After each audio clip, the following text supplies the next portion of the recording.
All right, welcome to episode 4, better known as the Mike Skinner installment of Against All Odds, which this is basically beating the rain in Sandy Ridge, but we get like a sequel to the one we did last June.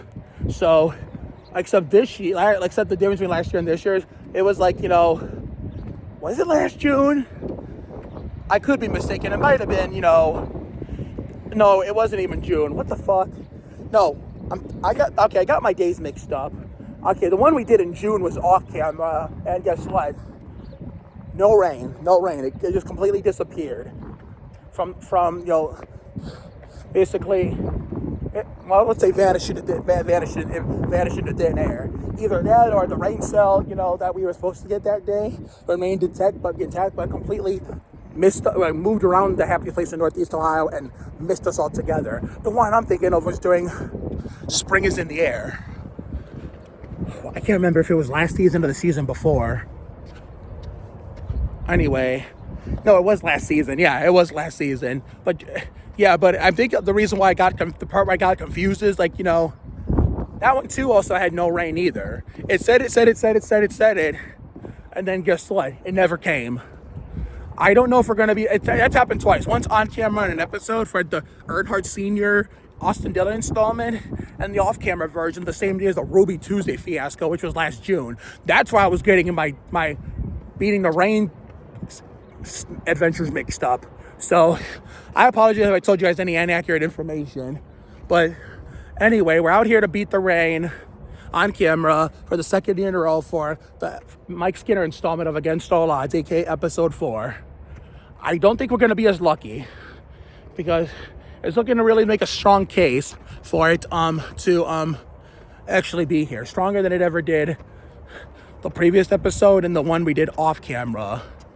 There's a good chance that, so in case Mother Nature holds true to her words and, manages to get past the weather gods, who are usually the heroes when she's the villain, then that's our cue to get back in the house. So, and make sure we avoid getting wet. So, hi, Richard Dawson lady, hi. So, that's our, cue to run back home to avoid getting soaked and avoid, possibly getting sick. So, therefore, but if it doesn't come, okay, good. And even if it doesn't, it said by 7, it's going to drop to 63. I mean, sure, usually we can tolerate that and let it go. But sometimes that can feel chillier than it seems. Sometimes it can feel chillier than it seems. So basically, because that's going to take a huge swing from what we got now, temperature-wise, to that it's going to be a night and day difference in terms of how it feels, how comfortable it may or may not feel. So even if it doesn't come and it goes to 63, plus it'll probably start getting really, really dark by then, to the point where it'll be time to go home anyway before it hits 59. So might as well just take our ass home either way. So we're going to have a good day in the Happiest Place in Northeast Ohio. I know March 10th, we were really kicking ourselves for what happened that day, considering we were looking forward to having a fun, productive day in Sandy Ridge, and then close it out with that Spurs game against the Celtics on NBC that we won, where Jaylen Brown had the meltdown.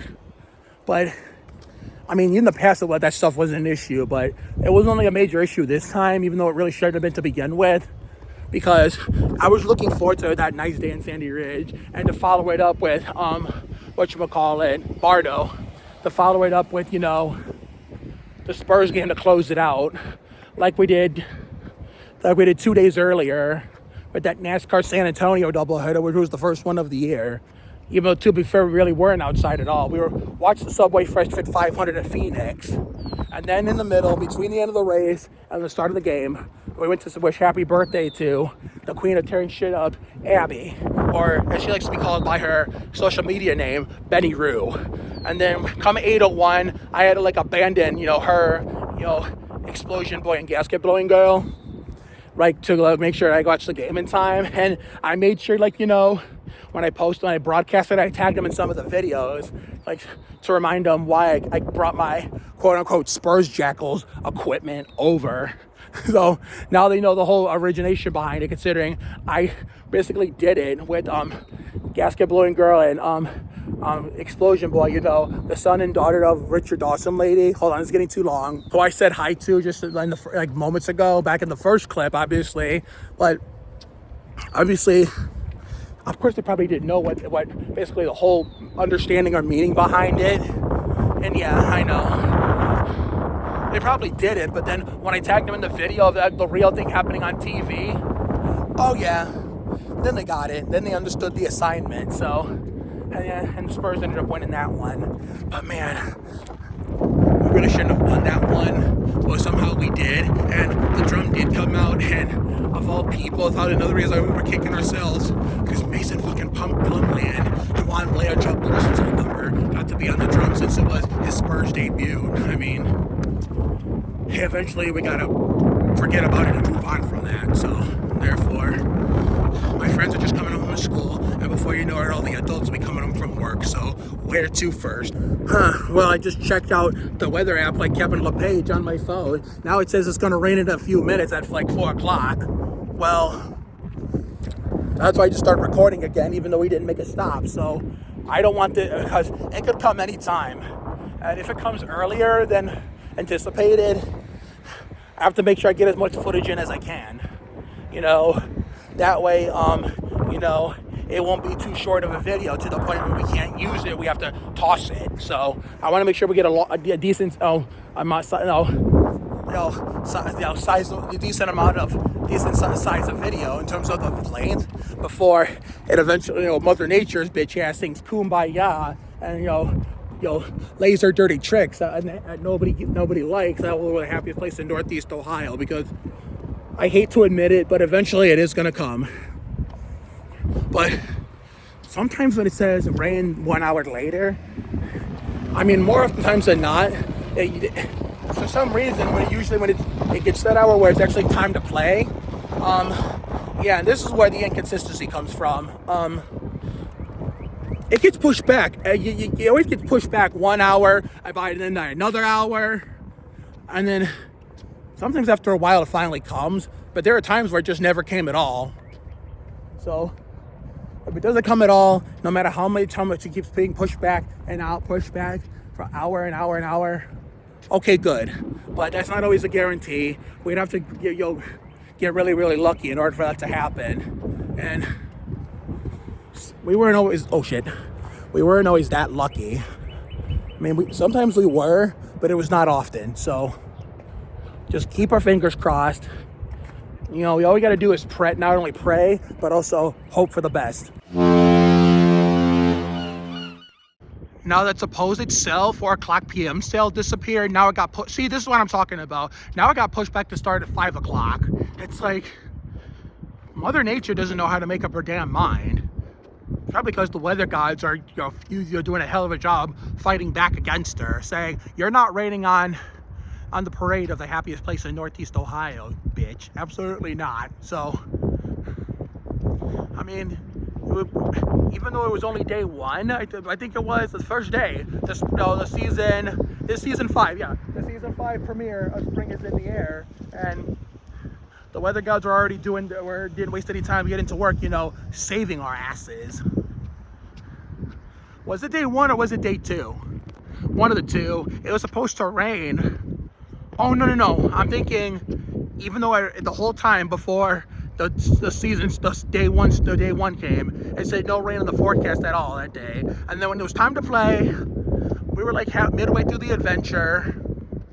And what do you know? It did sail for a short period of time. All of a sudden it was going to rain. I knew it was bullshit because the sky didn't look like it. Because if it was the case that day, we would have seen it in the clouds. We would have been able to tell. There would have been a sign, which is no surprise that any rain cell that decided, to make a desperation move, try to be a hero for their master, Mother Nature. Its master, Mother Nature. The SOB fucking disappeared.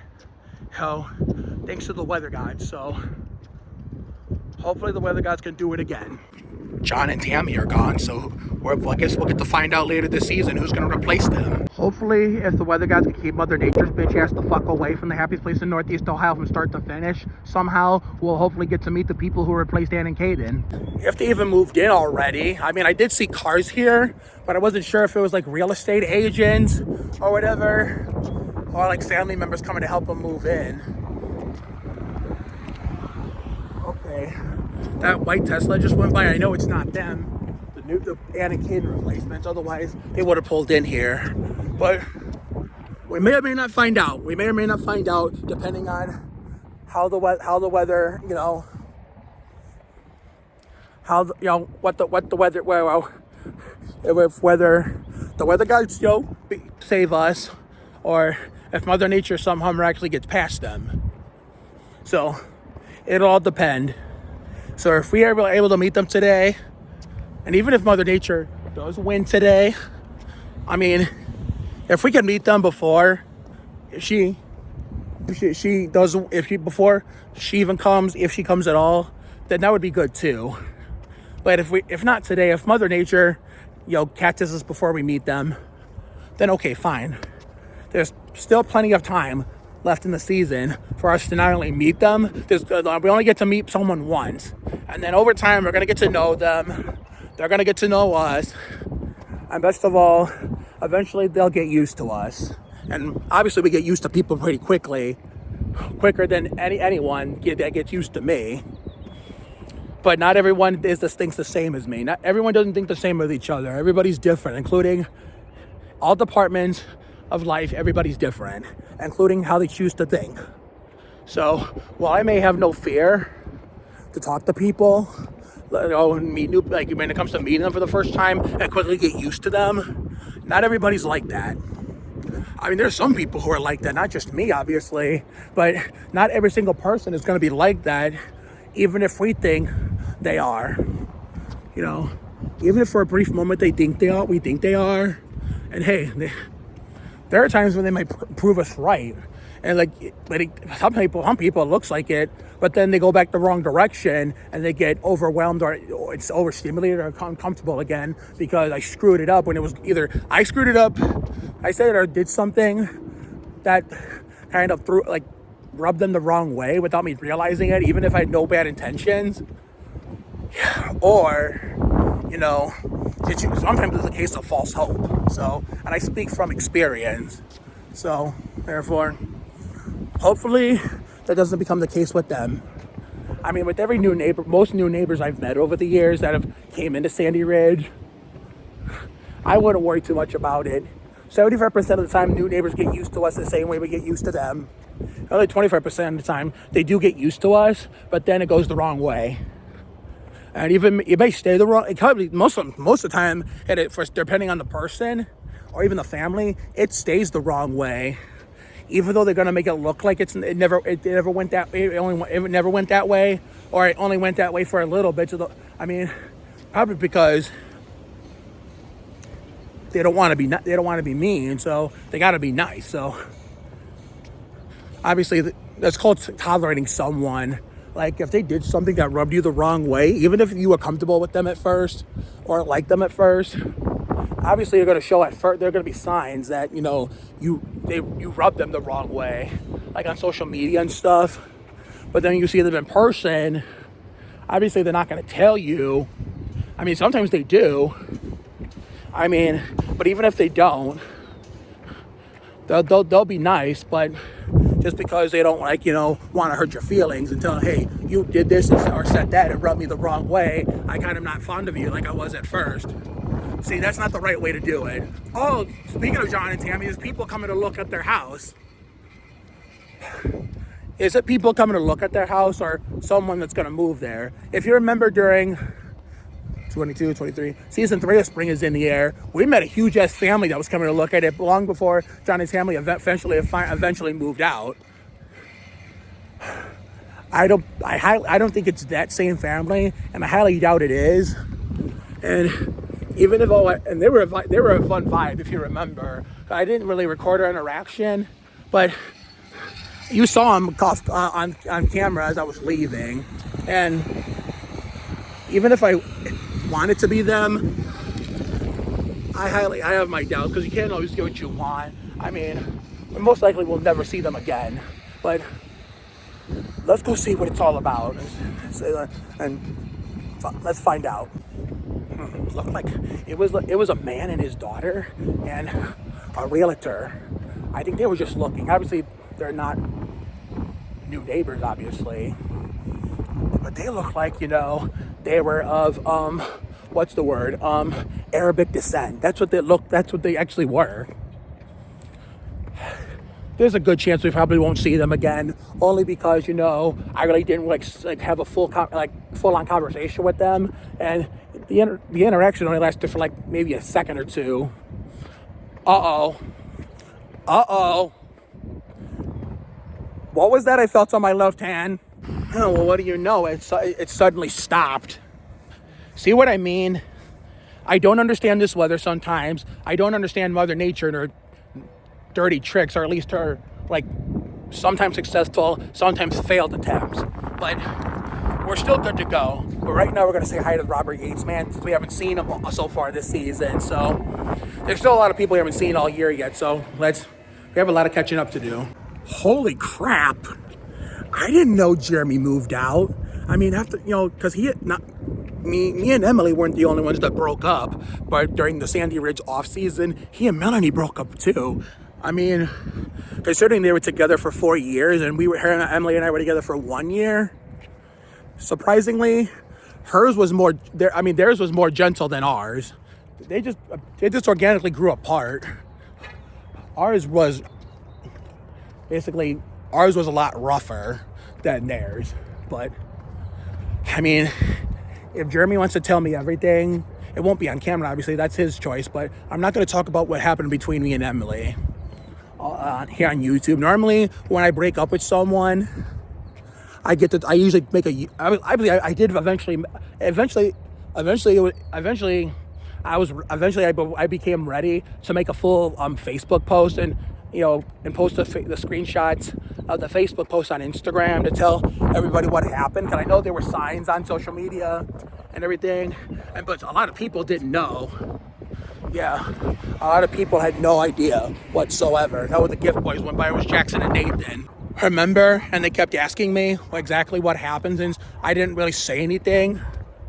Well, in most cases I do, but at the beginning was rough though. That's why it was best to keep quiet so it wouldn't escalate any further than it already was. But once, everything calmed down, I eventually made a post about it. I didn't really go into full detail. Well, to be fair, with all my other breakups with other relationships, I never went into full detail on Facebook either. But on YouTube, I did. You can actually say more with your voice. On Facebook, you're just typing on a keyboard from the computer or the phone. That's pretty much it. But I figured, it wouldn't be best to make a YouTube video of it, because at least with the other girlfriends I broke up with, it was only okay to make a YouTube video and not get in trouble for it, because they were already long gone by the time I broke up with them. Not work, in the same, in my everyday life anymore. In my life quite a bit, almost a good chunk of the time. But she's still at the day program with me, so I really can't make a full YouTube video talking about it, because if she doesn't leave anytime soon and I do that, and either she sees it or someone that works with us that is YouTube sees that, shows it to my boss Eddie, and then I'm going to be in trouble. So it's not worth getting in trouble over, even if we're not really attacking or sounding upset and attacking an individual. Even if the video is good intentions, usually is. I mean, someone could take that the wrong way and then I can get in trouble for nothing. So. Plus, I was planning on it, but someone wanted me, I have now, Julia wanted me before I had a chance, so I figured, what, it's been almost 2 weeks, so it's not really worth making a video about what happened before, so therefore, yeah. Another set of new friends I most likely will never see again, so, hey, that's sometimes it's just how it is. It's sometimes you meet friends and it's a one and done. The only time it's not one and done is if you get them on social media. But I would have overwhelmed them. And to be fair, obviously I wasn't going to overwhelm that Arabic father and his daughter, because, what if they don't become our neighbors? So better safe than sorry, right? Yeah, but I felt like, since I'm happy with Julia, and it's been almost 2 weeks since we've been together, and a lot of really amazing stuff has happened so far to start, including that Spurs-Pacers game on Saturday at the SBC Center, where, the Halliburton last pace, and we bitch slapped them, and the romantic Mark Anthony VV and me V the moment happened over the phone. I figured, you know what, it's not worth it. As long as, Emily and I are to remain cool, we try to agree to be friends in real life, that's all that counts, because obviously there's no avoiding it. We can't avoid each other as long as we're still working at the same place, Like, again, I'm not talking about what happened led to us breaking up. I'm just letting you know the details of going forward and what to expect if me and Julie are going to make YouTube videos, and when you see social media posts from us eventually. There's no avoiding each other between Emily and I. Obviously there's not, because especially if we still work at the same place, which I was trying to do. But remember how before that, 2-day relationship that only lasted exactly a month, where day 3 she changed the girl I tried to get with changed her mind concerning someone from Murray Ridge that had a crush on me, 10 years older than me. 2 different times. I could have taken the chance there. Oh, would you look at that? The sun's out again, and the precipitation is gone for now. But I could have taken the chance, but I was with someone both times, and that would have been cheating if I would have tried it. So I know. Oh, you jinxed it. I just felt raindrop on my head. I know. Why is it doing it when the sun's out and the sky is blue? I mean, it's no certain to be any surprise, because we've seen this happen before in the Lenore house in Michigan, and it happened one time. It had to be 2001, not 2000, because I remember it happening while playing NASCAR 99 on the PS1 after Earnhardt Sr. passed away. And then it happened again here in 2019, the last non-COVID year. I mean, that never happened. Yeah, oh my God, it's coming down. Yeah. It never happened in the Sandhurst house in Brook Park. I know, but that girl, 10 years older than me, known her since Murray Ridge, had a crush. And then one time I decided to give her a chance. I mean, it looked like it was going well, but it only lasted 2 days. Obviously, like I said, there's no Emily and I avoiding each other. I try to do that, but remember what I said? I did get help that Tuesday after we broke up. And we had a talk, a mutual talk, as not just more as individual human beings, more than as friends, We had a talk, one of the staff, her van driver Tanya helped, and basically we decided to be cool with each other from that point going forward, no matter what happened to us in the future, no matter who we dated afterwards. So I'm not going to say exactly what happened. I'm just telling you the aftermath. So that's why, when after that, Julia came along, and as they say, the rest is history. So no need for a video talking about how we broke up, which usually we would do. So great. Now we got to wait this shit out. I mean, we beat it. I mean, we came out before it even showed up at all. But I can't keep doing this back and forth shit. I know, especially, with this garage door, the garage door only working on, only half-assed working. So if it was fully working, then it wouldn't be a problem, but we got a work cut out for us, because I normally don't go around. I just come straight through, but I can't really hold the garage door opener from back there and then from here and then expect to run out. No. That's where the problem comes. But we're going to wait it out again. Please stand by, your mics are hot. So take a look at me now. There's just an empty space. There's nothing left here to remind me. Just the memory of your face.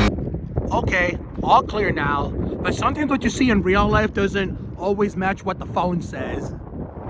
I mean, most of the time it usually does, but in some cases, oh, no, it doesn't. It'll, drive you up a wall, and, what the fuck do I do? Do you want me to stay out here, or do you want me to take shelter, or am I gonna go in the house?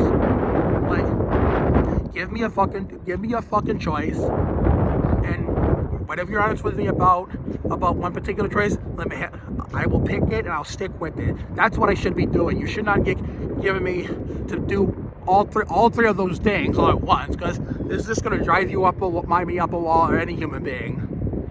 Like any social media influencer in this situation, in a neighborhood like this, that is a happy place. I mean, if the garage door opener, like from the inside, got its shit together and was operating like normal and not working half-assed, this wouldn't be an issue. It's usually been like that over the years, but the garage door, we fixed most of it before the season started. We fixed the opener on the outside.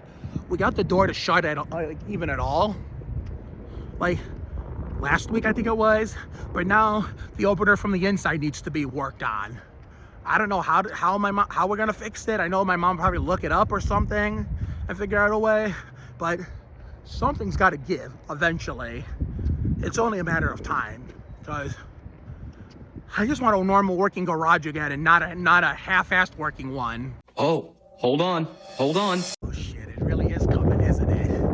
I can feel it coming in the air tonight. We better hurry up and find something to do if it's gonna come to that. Some of my friends are actually getting home from school. Some of them are.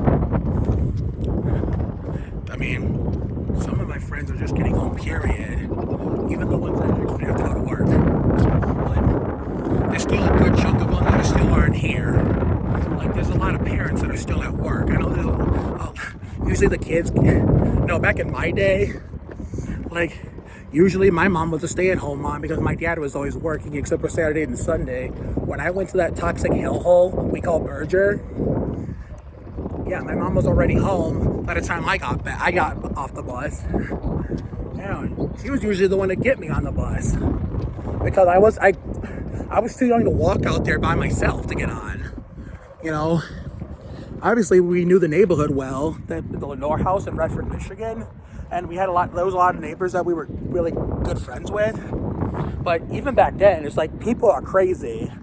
You just never know if some random hoodlum or crazy on the street comes through your neighborhood on a day you least expect, and then if I would have gone out there by myself to get on the bus, he or she could have snatched me, and something bad could have happened to me. That's why my mom was always out there with me to get me on the bus, knowing that if some criminal, male or female, try to snatch me, and they saw my mom there, they'd be able to tell it's my mom, and they would turn around and run away and go find somebody else to kidnap and shit. Or abduct, because they know that's something they're not going to do to a kid if their parent is right there, or a responsible adult in general. So better safe than sorry. But yeah, I was always off the bus whenever, no, my mom was always home whenever I got off the bus, and my sister too, because my sister for the most part was homeschooled. Well, she was lucky, because I had to go to a toxic hellhole at a school for autistic people. Because I had autism. I figured it out when I read the sign my first day in the 2003 season. But as the years went on, I started getting older and older. It just got worse and worse, where it literally became a toxic ass environment. I thought Murray Ridge was a toxic environment when it came to all the drama and stuff, even though I mostly tried to ignore it. But there were times where idiots, luckily some of them actually left. And there are some that I don't see around no more, which is good. And before, they moved on before the Murray Ridge area closed for good, and all the other remaining area clients that were left over from the pre-pandemic days, moved to Lorain and Oberlin. Since it was different times there was different times in 2021. Well, they didn't really start coming back to 2022-ish, I think. But even then, some of the crazies did come back. Yeah, and luckily, since it was different times than pre-pandemic, they always had the responsible adults and stuff, and the staff literally had a leash on the crazies, because they were not going to tolerate that shit in a whole new era of normal. So, thankfully, whatever crazies at Murray Ridge that were left in the area, they're out of Lorain and Oberlin now, so they probably won't give a shit over there and just let them do whatever they want and pick up where they left off in the pre-pandemic days, but yeah, I thought Murray Ridge in the pre-pandemic days at EOVC was a toxic environment. And Berea was all wholesome and shit, even though Sandhurst basically, which we all know, as we all know, thought was going to be easy compared to Lenore, where the only toxic thing outside of, Berger was my sister's behavior and how she treated me. And yeah, I get it. She was a kid, obviously, but my mom tried to use that excuse to defend her recently, but it doesn't justify what she did. I get it. Kids can be mean, and they don't even realize it. But I mean, some of my little friends here did that way. But unlike them nowadays, my sister knew what she was doing. She just didn't care. I know. That's why I kind of had hatred for her, because I was literally, when we moved back to Cleveland, I started treating her here in Cleveland. Well, first in Brook Park, and especially when we got here, I started treating her the way she treated me 2 decades ago. So it was the best revenge I could get at the time. And that was probably wrong of me, because two wrongs don't make a right. I mean, sure, the way she treated me as a kid, just because she was a kid, it doesn't justify the way she treated me, even when I was nice to her first, because that just makes you a miserable person, no matter if you're a kid or an adult. And yeah, I was probably a teenager in Brook Park and a young adult here when I put the shoe on the other foot, but it doesn't justify me getting revenge, because that's me making a wrong too. But now we've grown up, and stuff like that, and life is different now. But, I forget what I was saying. And you know what? I forgot what I was going to say. All right, I remember now. I remember the topic even, Yeah, Berger was literally meant to be a school for autistic people. So, feel safe and be treated. Oh, it was far from that, for not just for me, but for a lot of fellow autistic kids. Mostly the good ones, while the ones doing the damage got rewarded, But that's beside the point. Whenever I got off the bus, my mom was always home, because she was a stay-at-home mom at the time, because my dad was always working and only was home during the evening hours at dinner time to bedtime. The only time we had full custody of him was on the weekend, because his OG job, John's Controls, did not work on Saturdays and Sundays. My sister was mostly homeschooled. Yeah, that's what I was talking about. That's what led me talking about Berger. She was lucky she didn't have to deal with a 50-50 chance she was going to be put in a school where it was a toxic environment. Berger was kind of redemption, even though Sandhurst was a semi-toxic environment of its own. There was a lot of good people on Sandhurst, but we all know the drama that happened over there, with the first set of friends we met, the daughter that lived there that had her very best friend at the time. Obviously, they don't hang out no more. They went their separate ways because he grew up, and she's actually more mature. The neighbor's still there, and she's more mature now. I'm not sure how the girl that hurt me is doing. Obviously, she grew up. She's probably a much better person now, but I don't know if she's still allowed to talk to me or not. Or obviously, it's a 50-50 chance we'll run into her, Stephanie McCluskey. And I found out that Sherry Bizon-Latsky from Murray Ridge, who was an activity aide at first, and then was working the seating room after Deborah Graffia retired, happened to be mutually connected to Stephanie and her sister Shannon. Yeah, and I told Sherry what she did to me in Brook Park, so she wasn't thrilled. But at least if I were to tell Sherry everything, Latsky, if I see her again and bring this up, I will tell her the full story. Because luckily she doesn't know Grace. Because when Grace and the Laskas came in 2013, as I'm mutating topics, but I can't help that. Instead of telling them the full story, she only told them the parts that made her look innocent and me look like the villain. In reality, it was the other way around. I was the one being hurt, and she was the real villain. And obviously she didn't really put her hands on me or hurt me physically, but she was part of the problem too, for not holding her friend accountable and sticking up for me. That's what she was wrong, because you know damn well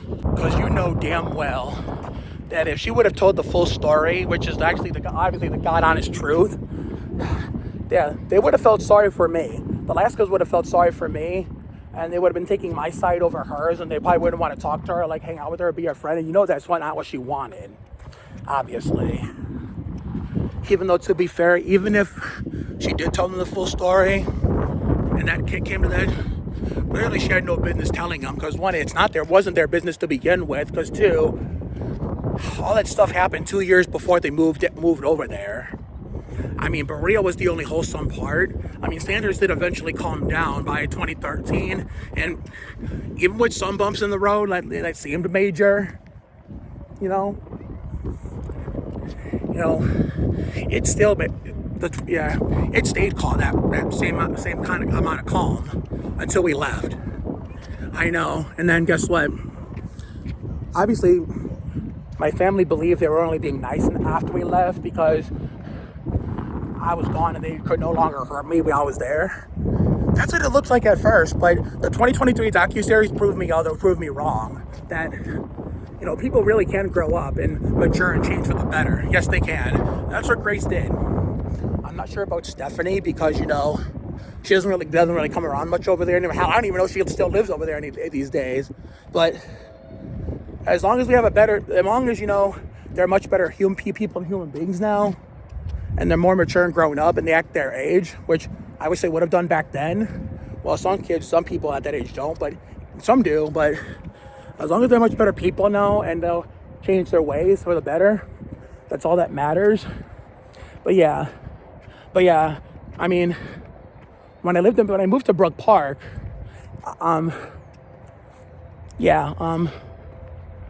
I started getting old enough to the point where I could go on the bus by myself. With no problem. I was like 16, 17, 18, 19. Yeah. Whether my mom was home or not. Obviously, my mom was home in the beginning, in the morning. And, whether my mom was home or not, I was always, I always got off the bus on my own and went in the house, no issue. The dream ended and reality set in. Turns out we're not going to finish that story. So that's going to mark the end of the Mike Skinner installment, aka episode 4 of Against All Odds, Beating the Rain in Sandy Ridge, 2nd edition. Hey, Sammy. Okay, so back home we go. I knew it was eventually going to happen. It was only a matter of when. So at least we get to relax and do whatever we want tonight, because this ain't going to stop anytime at all tonight. That's what happens when part of my autism is like mutating topics when I try to talk about one. But I'll try to remember to finish that story for the next Sandy Ridge vlog. Julia's calling me, but I will call her back when I get inside. So have a good night tonight and a better day tomorrow. Take care, everyone. Good night. So it is going to be cold as shit again. For now, there's going to be a warm day coming sooner than later. Don't you worry. There's going to be plenty more coming, but it'll be a long time before it happens. So I'll catch you guys for the next video, whenever that may be, and it'll be. We're not going to record the haircut tomorrow. We'll do it on TikTok, and tomorrow will be 27 years of living La Vida Loca. Not March 23rd. Like I thought it was this whole time. But after we get back on the haircut tomorrow, if we're not too tired, if we don't like fuck up our sleep schedule for tonight to prepare for tomorrow morning, our bonus unexpected day off, we will do a Spurs game review recapping the last 2 games. The Memphis one last night and the previous one against the Heat 2 nights earlier. So, and then the next Spurs game review will be the one talking about going over the Bucks game in Milwaukee at Amazon Prime in the middle of the day. And then, even though this race is probably going to suck monkey, we'll go over the Virginia 500 in Martinsville, and we'll go from there the next week and beyond, and go from there, with many, many more new adventures to come, more Spring is in the Air content, and of course, hopefully, the first of hopefully many Spring is in the Air TikToks to come. See you later, everyone. I hate that we have to alternate this a little bit temporarily until it's back to full normal and it's not working half-assed anymore. All right, get in the house. Let's go.